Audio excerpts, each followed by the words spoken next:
শেখুল ইসলাম ইবনে তাইমিয়া রাহিমাহুল্লাহ বলছেন, তার ফাতাওয়া যে 37 খণ্ডে রয়েছে, 28তম খণ্ড 63 পৃষ্ঠায়, ফাইন্নান নাস লাম ইয়াতানাজাউ, মানব সমাজে কোনো দ্বিমত নেই, সবাই একমত, সারা বিশ্বের সমস্ত মানুষ একমত কি এই বিষয়, ফি আন্না আকিবাতা জুলমে ওয়াখিমা, জুলমের পরিণাম বড়ই ভয়াবহ, ও আকিবাতুল আদলে কেরিমা, আর সুবিচার ন্যায়ের পরিণাম বড়ই সম্মানজনক।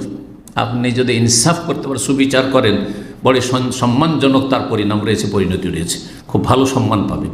ওয়ালে হাদা ইউরওয়া, এই জন্যই যুগে যুগে বর্ণনা করা হয়েছে, আল্লাহু ইয়ানসুরু দাওলাতাল আদেলা, আল্লাহ ন্যায়পরায়ণ সরকারকে, শাসককে, নেতাকে সাহায্য করেন।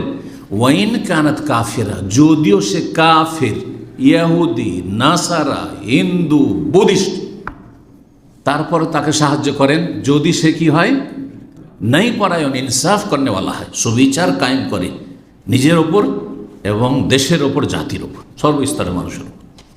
ওয়ালা ইয়ানসুরুদ্দাওলা জালেমা, জালেম সরকারকে, জালেম শাসককে আল্লাহ সাহায্য করেন না। ওয়াইন কানাত মুমিনা, যদিও সে মুমিন মুসলিম হয়, নামাজি পর্যন্ত হয়। আল্লাহু আকবার, চিন্তা করেন আপনি, আল্লাহু আকবার। আজকে থেকে 600-700 বছর আগে ইমাম ইবনে তাইমিয়া রাহিমাহুল্লাহ কথা বলে গেছেন। জি, তিনি একজন মুজাদ্দিদ, সংস্কার, আর তার আগে কোরআন হাদিসের কথা বর্ণনা করলাম। আল্লাহ সংশোধনের তৌফিক দান করুন। সূরা রাদের আয়াত নম্বর 11-তে আল্লাহ রাব্বুল ইরশাদ করেছেন, ইন্নাল্লাহা লা ইউগাইয়িরু মা বিকওমিন হাত্তা ইউগাইয়িরু মা বিআনফুসিহিম, নিশ্চয় আল্লাহ রাব্বুল আলামিন কোনো জাতির ভাগ্য পরিবর্তন করেন না যতক্ষণ পর্যন্ত নিজেদের মাঝে পরিবর্তন ঘটায় না। ভালো পরিবর্তন নিয়ে আসেন নিজেদের মধ্যে, তো আল্লাহ ভাগ্য ভালো করবেন। আর যদি মন্দের দিকে চলে যান, পরিবর্তিত হয়ে মন্দ পরিবর্তন নিয়ে আসেন, তাহলে ভাগ্য আল্লাহ কি করবেন, খারাপ করবেন। তাহলে পরিবর্তনটা দুই রকম হয়, ভালো পরিবর্তন, খারাপ থেকে ভালো হয়ে গেলেন আপনি, তাহলে ভাগ্যবান হয়ে গেলেন দুনিয়া আখিরাতে। আর যদি আপনি ভালো ছিলেন বা ভালো থাকার মতো সমাজ পেয়েছেন, পরিবেশ পেয়েছেন, পরিবার পেয়েছেন, আপনি সুযোগ সুবিধা পেয়েছেন, তারপরে খারাপ হয়ে গেছেন, তাহলে আপনি আপনার ভাগ্য খারাপ করলেন। অত্যন্ত গুরুত্বপূর্ণ আয়াতটি। নিজের যতদিন পরিবর্তন করবেন না, আল্লাহ পরিবর্তন করবেন। অর্থাৎ আল্লাহ আপনাকে ধরে নিয়ামত দিয়েছেন, সুখে খাচ্ছেন সৌদি আরবে, মাস যাচ্ছে, পয়সা পাচ্ছেন, তাই না? আর সেই আরামের জীবনে, এত গরমের দেশে থাকছেন, এই আরামের জীবন কোথাও পাবেন না। পিসফুল, শান্তি, সার্বিক নিরাপত্তা মোটামুটি আলহামদুলিল্লাহ, তাই না? ধর্মীয় নিরাপত্তা রয়েছে, স্বাধীনভাবে আপনি শহীদিন পালন করছেন। আর পার্থিব নিরাপত্তা রয়েছে সব দিক থেকে, চোর ডাকাত দুশ্মন ইত্যাদি।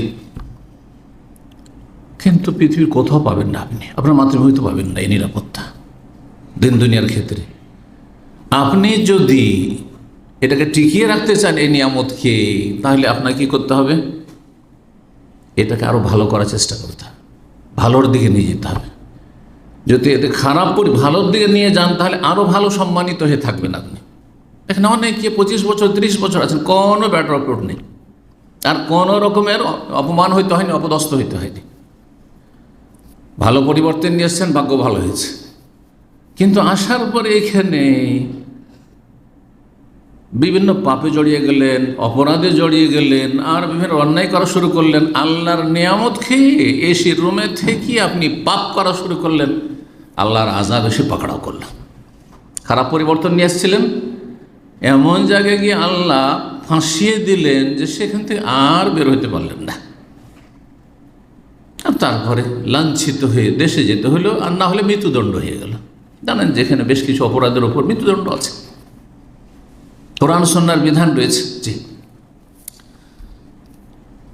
প্রথম যে শিক্ষা 1 নম্বর, তা হচ্ছে যুগে যুগে জালেম রয়েছে, জালেমদের যে ভয়াবহ পরিণাম রয়েছে, এই ভয়াবহ পরিণাম সম্পর্কে আমাদের সচেতন হইতে হবে। কি জন্য? যাতে আমরা জালেম না হয়ে যাই, আমাদের দ্বারা কারো ওপর জুলম অত্যাচার না হয়, কারো জান কারো মাল ধন সম্পদ, কারো ইজ্জত আবরু, কোনো কিছুর ওপর আপনার যেন কোনো রকমের অন্যায় অবিচার না হয়। আপনার থেকে একজন মানুষ সার্বিক দিক থেকে যেন নিরাপদ থাকে, না হলে আপনার আমার পরিণতি সেটাই হবে যেটা অন্য অন্য জালেমদের হতে দেখছেন।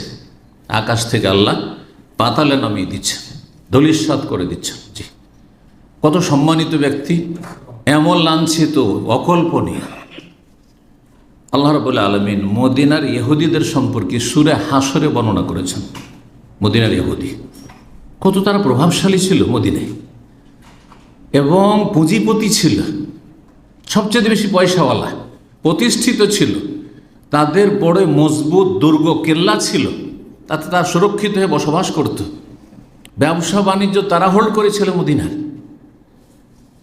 তাদের সম্পর্কে সূরা হাশরের 2 নম্বরে আয়াত আল্লাহ বলছেন, মা জানান্তুম আইয়া খরুজু, তোমাদের ধারণাতে ছিল না যে তারা মদিনা থেকে নির্বাসিত হবে, তাদেরকে বের করা মদিনা থেকে লাঞ্ছিত করে।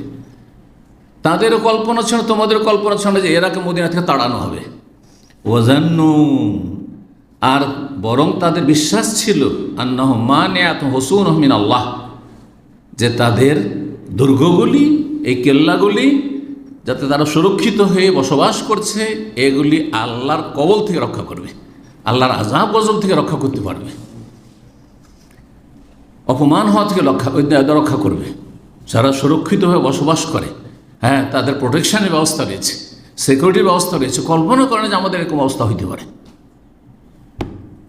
ফাতাহুমুল্লাহু মিন হাইসু লাম ইয়াহতাসিবু, এইটুকু আসলে আগের কথাও খুব চিন্তা করতে হবে আমাদেরকে, কিন্তু এইটুকু ফাতাহুমুল্লাহ, আল্লাহ এমন জায়গা থেকে এসে ধরলেন তাদেরকে, মিন হাইসু লাম ইয়াহতাসিবু, তারা কল্পনা করেনি যে এদিক থেকে আমি ধরা খেয়ে যাব, এখানে গিয়ে এমন কিছু হবে যাতে আমাকে ধূলিসাৎ করে দেওয়া হবে, মাটির সাথে মিশিয়ে দেওয়া হবে। হ্যাঁ, মিন হাইসু লাম ইয়াহতাসিবু, অকল্পনীয়। মানুষ নিজে বুঝতে পারে না যে আমার এইরকম সর্বনাশ হবে। এত প্রতিষ্ঠিত ছিলাম, এত শক্তিশালী ছিলাম, এই কথা আল্লাহ বলছেন। সুবহানাল্লাহ। সূরা দোখানের আয়াত নম্বর 25 থেকে শুরু করে 28 পর্যন্ত রব্বুল আলামিন একটা সুন্দর চিত্র তুলে ধরেছেন, খুবই সুন্দর, যেন নকশা। সুবহানাল্লাহ। কার জীবনের? ফেরাউনের জীবনী সম্পর্কে, ফেরাউনের তার উত্থান, এবং কি যে তার প্রভাব প্রতিপত্তি, কত প্রতাপশালী রাজা, আর কত যে জুলম অত্যাচার করেছে।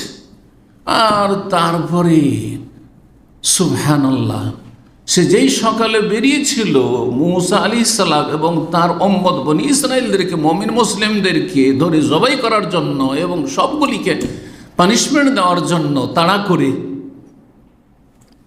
সাগর পার হয়ে, হ্যাঁ, আল্লাহ এমন মুজিজা দিলেন মূসা আলাইহিস সালামকে যে সাগর কি হয়ে গেল?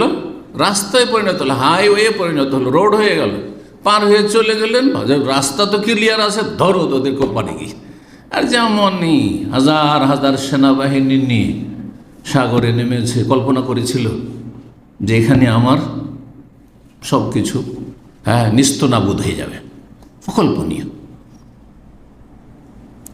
কয়েক ঘন্টার মধ্যেই বেরিয়েছে সুবহানাল্লাহ, কোন একটি জাতিকে একেবারে নির্মূল করে দেওয়ার জন্য, মুছে দেওয়ার জন্য। আল্লাহ মুছে দিলেন এমনভাবে, সুবহানাল্লাহ, কিয়ামত পর্যন্ত যারা শিখতে চায় তাদের জন্য শিক্ষণীয় বিষয়। তাদের বাড়িঘর, তাদের রাজ প্যালেস, তাদের ভোগের সামগ্রী, আর সুবহানাল্লাহ কি না নেই সুখের সামগ্রী তাদের বাড়িঘরে, হ্যাঁ, প্রাসাদে। আল্লাহ বলছেন কাম তারাকুম মিন জান্নাতি ওয়া আয়ুন, কত যে তারা বাগান আর ঝর্ণা তৈরি করে রেখেছিল, তাতে তারা জীবনযাপন করত। সেগুলি ছেড়ে বেরিয়ে চলে গেল, নিজে থেকে বেরিয়ে গেছে, তাদেরকে কেউ বের করেনি, নিজে থেকে বেরিয়ে গেছে। ওয়া মাকামিন কারীম, আর কত যে ক্ষেত খামার ছিল, আর কত রকমের ফসল, ফলমূলের গাছপালা ছিল, সব কিছু সেখানে চাষাবাদ হইতো, সমস্ত খাদ্যের সামগ্রী সেখান থেকে উৎপন্ন হইতো। সুবহানাল্লাহ। পশু পাখি ইত্যাদি। ও মাকামিন কারীম, আর কত সম্মানজনক স্থানে বসবাস করছিল। আয়েশার নামাতিন কানু ফিহা ফাকেন, আর এমন নিয়ামত তারা ভোগ করছিল যাতে তারা বিলাসিতার জীবনযাপন করছিল। কানু ফিহা ফাকেহিন কাযালিকা আওরাসনাহা কওমান আখারিন, এইভাবে আমি এ সমস্ত কিছু, এই বাগবাগান আর নদী নালা ঝর্ণা আর এই সুইমিং পুল আর তারপরে আপনার ক্ষেত খামার আর সম্মানজনক রাজ প্যালেস আর যত ভোগের সামগ্রী সব কিছু অন্য জাতিকে আমি ওয়ারেস হিসাবে দিয়ে দিলাম। সুবহানাল্লাহ। ফেরাউনের সেনাবাহিনী সব নিশ্চিহ্ন হয়ে গেল ডুবে, আর অন্য জাতি এগুলিকে ভোগ করা শুরু করে দিল। আল্লাহু আকবার। এটাই হচ্ছে দুনিয়া। এটা আপনার সাথে ঘটতে পারে, আমার সাথে ঘটতে পারে, যে কোনো ব্যক্তির সাথে ঘটতে পারে। কেন ঘটতে পারে? আপনার আমার কর্মদোষে। বেমা কাসবাত আইদিন, আল্লাহ কোরআনে কারীমে বলেছেন বারবার করে, বেমা কাসবাত আইদিন নাস, মানুষের কৃতকার্যের কারণে। সুতরাং সতর্ক সাবধান, অপকর্ম করবেন না, অন্যায় করবেন না, অত্যাচার করবেন না, আল্লাহকে অসন্তুষ্ট করবেন না, আল্লাহর গজবের কারণ যেন না আসে। হাদিস শোনা একটি সহিহ মুসলিমের হাদিস নম্বর 3136। আবু মাসুদ আনসারী বলছেন, কুনতু আযরিবু গোলাম আল্লি, আমার একটি গোলাম কৃতদাস ছিল যাকে আমি একদিন মার দিচ্ছিলাম। ফাসামি'তু মিন খালফি সাওতান, হঠাৎ করে আবু মাসুদ বলছেন যে আমি পেছন থেকে একটি যেন আওয়াজ শব্দ শুনতে পেলাম, কেউ যেন আমাকে ডাকছে। কি শব্দ, কি বাক্য? এলাম আবু মাসুদ, আবু মাসুদ শোনো, সাবধান সাবধান আবু মাসুদ, তুমি মারছো তোমার গোলামকে, কৃতদাসকে, চাকরকে মারছো। লাল্লাহু আকদারু আলাইকা মিনকা আলাইহি, আল্লাহ তোমার ওপর তুমি যতটা ক্ষমতা তার ওপর দেখাচ্ছ তার চাইতে বেশি ক্ষমতা রাখেন। কথাটা কত ব্যাপক অর্থপূর্ণ। তোমার যতটা ক্ষমতা চলছে তার ওপর, এই চাকরের ওপর, এই সহায় গরিবের ওপর, তার চাইতে অনেক অনেক গুণে অসাধারণ ক্ষমতার মালিক, অশেষ ক্ষমতার মালিক কে? আল্লাহ। কার ওপর? তোমার ওপর। তুমি আজকে তারপর জুলুম করবে, আল্লাহ রাব্বুল আলামিন জুলমের পানিশমেন্ট মুহূর্তে তোমাকে দিতে পারে। ফালতাফাত্তু, ঘুরে দেখছি আওয়াজটা, হঠাৎ করে শুনে যে আমাকে এরকম কথা বলছে। ঘুরে দেখছি ফাইদা রাসূলুল্লাহ সাল্লাল্লাহু আলাইহি ওয়াসাল্লাম, রাসূলুল্লাহ সাল্লাল্লাহু আলাইহি ওয়াসাল্লাম পিছন থেকে দেখে নিয়েছেন আমি আমার গোলামকে মারছি। আল্লাহু আকবার। তার রাসূলুল্লাহ রাহমাতুল আলামিন, বিশ্বজাহানের রহমত, কত দয়া কত মায়া তার। তুমি মারছো, তুমি মনিব মালিক হয়ে, আর তুমি নেতা হয়ে, তোমার ওপর আল্লাহ তোমার চেয়ে বেশি ক্ষমতা রাখেন। তুমি যতটা ক্ষমতা এই গরিবের উপর রাখো, তার চেয়ে অনেক বেশি ক্ষমতা রাখেন। তখন আর কি সে বলছে কাফারা হিসেবে, বড়ই অনুতপ্ত লজ্জিত, আল্লাহর ভয় ঢুকেছে। ফখরুন লিওয়াজহিল্লাহ, আল্লাহ সন্তুষ্টির জন্য একে আমি স্বাধীন করে দিলাম, আর এর দ্বারা কোনো কাজই নেব না, কাজে নেব না, এর স্বাধীন আল্লাহর ইবাদতবন্দি করব, ছেড়ে দিলাম। আল্লাহু আকবার। যাতে আমার কাফারা হয়ে যায়, মোচন হয়ে যায়।